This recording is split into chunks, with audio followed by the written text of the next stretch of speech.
नमस्कार, public news देख रहे हैं आप। देश के उपराष्ट्रपति जगदीप धनखड़ ने मॉनसून सत्र के पहले ही दिन देर शाम तक इस्तीफा दे दिया है। संविधान के अनुसार उपराष्ट्रपति राज्यसभा का सभापति भी होता है। ऐसे में नए राष्ट्रपति की उम्मीदवारी को लेकर कई नाम चर्चा में चल रहा है। साथ ही जगदीप धनखड़ के इस्तीफे को लेकर बहुत सारी अटकलें चल रही हैं। इसके पीछे अनेक कारण बताए जा रहे हैं। विपक्ष सरकार और मोदी पर निशाना साध रहा है, लेकिन जब मॉनसून सत्र में पहले से ही बहुत सारे विधेयकों को लाने की प्लानिंग सरकार कर चुकी थी, तो यह सोचने वाली बात है कि भला मोदी की सरकार अपने आप को ऐसी मुसीबत में जानबूझकर क्यों डालेगी जिससे सदन की कार्रवाई में रुकावट आए। विपक्ष की बातों में कोई तर्क नहीं लग रहा है और अगर इस्तीफा लेना ही होता तो वो पहले ही ले लेती। सरकार जानबूझकर अपनी फजीहत क्यों करवाएगी। मोदी जी ने जैसा रूखा सा ट्वीट किया है, वह भी यही संकेत दे रहा है कि उनके लिए भी धनखड़ जी का इस्तीफा अनएक्सपेक्टेड था।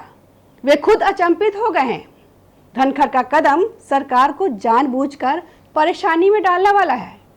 अगर स्वास्थ्य कारणों से इस्तीफा देना ही था तो सत्र शुरू होने से पहले भी दे सकते थे। विपक्ष आज धनखड़ जी की तारीफ करते नहीं थक रहा है। उनको बहुत ही बढ़िया इंसान और नेता बता रहा है। यही विपक्ष के नेता एक दिन उनको थाली का बैंगन कहते थे। जिधर का पासा भारी देखा उधर ही लुढ़कने का कटाक्ष करते थे। जयराम रमेश खुद उनके खिलाफ अविश्वास का प्रस्ताव लाना चाहते थे। आज जयराम रमेश कह रहे हैं कि बड़े ही निष्पक्ष नेता है। अब से पहले जयराम के लिए धनखड़ सबसे विश्वासघाती नेता हुआ करता था। जगदीप धनखड़ के व्यक्तिगत स्वभाव पर भी आरोप लगाए जा रहे हैं।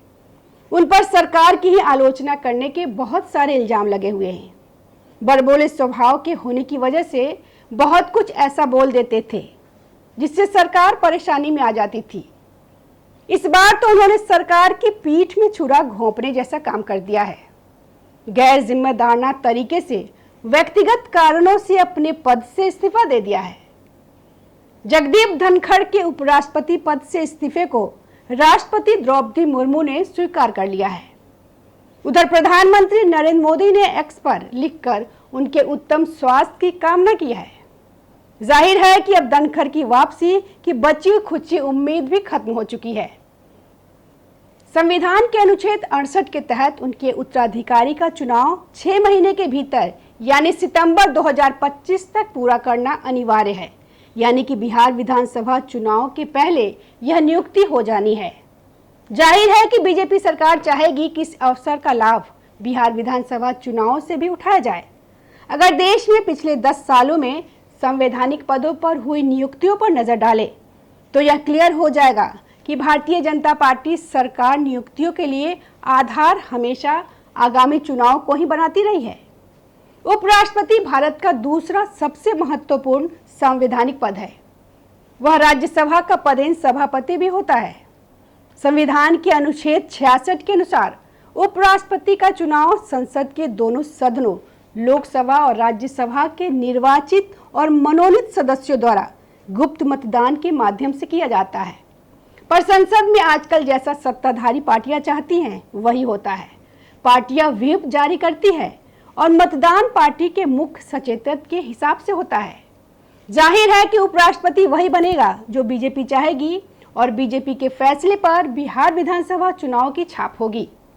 बिहार चुनाव को ध्यान में रखते हुए देखा जाए तो राज्यसभा के उपसभापति हरिवंश नारायण सिंह और स्वर्गीय कर्पूरी ठाकुर के पुत्र राम नारायण ठाकुर के नाम की चर्चा चल रही है।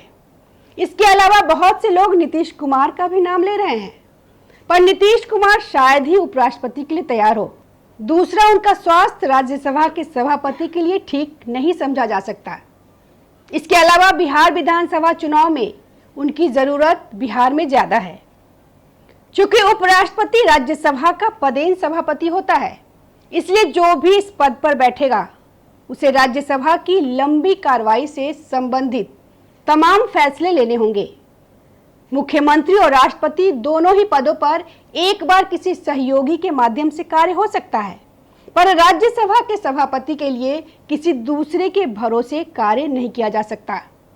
रामनाथ ठाकुर के उपराष्ट्रपति बनने से निसंदेह बीजेपी को आगामी चुनाव में ओबीसी कैटेगरी में पैठ बनाने में सहायता मिलेगी।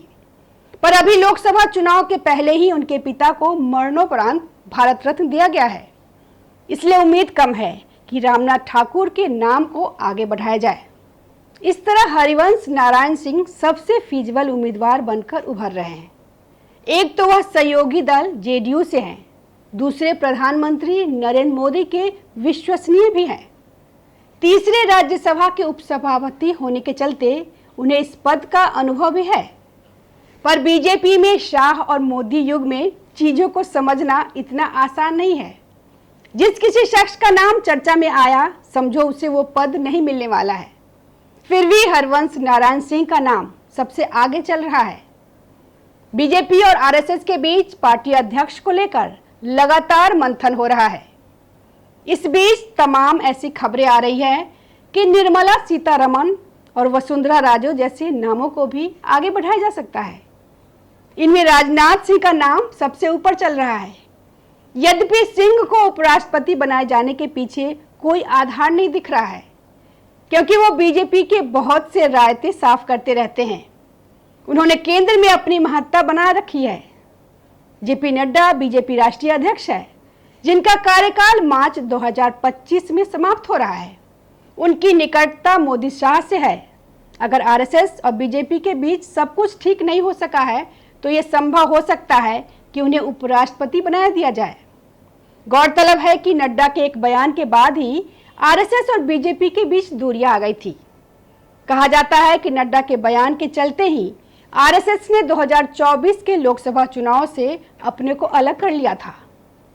एनडीए के पास लोकसभा में 293 और राज्यसभा में 112 सांसद है, जो कुल 405 वोट बनाते हैं, जो जीत के लिए आवश्यक 394 वोटों से अधिक है।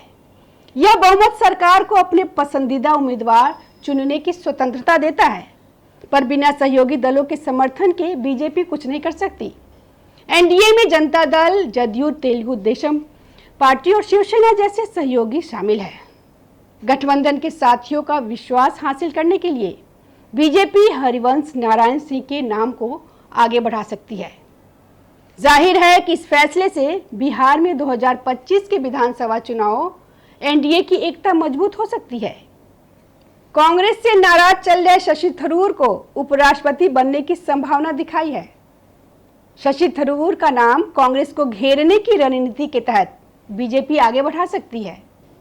हाल के वर्षों में शशि थरूर ने कई बार केंद्र सरकार और प्रधानमंत्री नरेंद्र मोदी की नीतियों की तारीफ की है। उदाहरण के लिए उन्होंने ऑपरेशन सिंदूर और भारत की विदेश नीति को लेकर सकारात्मक टिप्पणियां की थी। हालांकि इसके बावजूद थरूर ने कई बार स्पष्ट किया है कि उनकी टिप्पणियां राष्ट्रीय हित में है, न कि बीजेपी में शामिल होने या व्यक्तिगत लाभ के लिए। हालांकि बीजेपी कभी भी थरूर जैसे व्यक्तित्व को इतनी महत्वपूर्ण पोस्ट के लिए चुनेगी, इसमें संदेह ही है। कोई भी पार्टी लोकसभा अध्यक्ष और राज्यसभा का सभापति ऐसे ही शख्स को बनाती है जिस पर पार्टी को भरोसा हो कि हर आड़े तिरछे वक्त में भी उनका समर्थन मिलेगा। इसलिए थरूर का नाम केवल गॉसिप के लिए ही ठीक है, हकीकत का वास्ता दूर दूर तक नहीं है। धन्यवाद। ताज़ा खबरों से जुड़े रहने के लिए हमारे चैनल को सब्सक्राइब करें और बेल आइकन को दबाना ना भूलें, ताकि हर खबर की नोटिफिकेशन आपको मिलती रहे।